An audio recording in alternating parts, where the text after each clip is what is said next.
আমরা সকলেই জানি মনোজ কুমার দেশাত্মবোধক সিনেমা তৈরি করতে ভালোবাসতেন।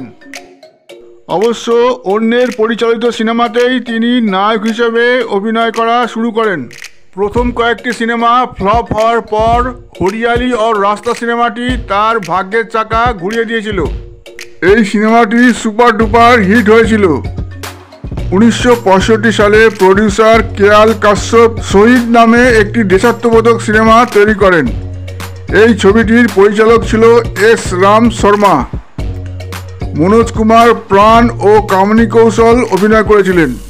শহীদ ভগৎ সিং এর জীবনী অবলম্বনে এই ছবির চিত্রনাট্য লিখেছিলেন বটুকেশ্বর দত্ত ও দীনদয়াল শর্মা।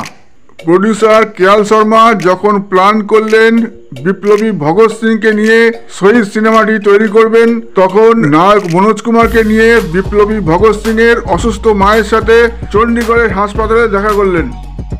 ভগৎ সিং এর চরিত্রে মনোজ কুমার অভিনয় করবেন শুনে তার মা বললেন, হ্যাঁ, আমার ভগতের মতোই লাগছে।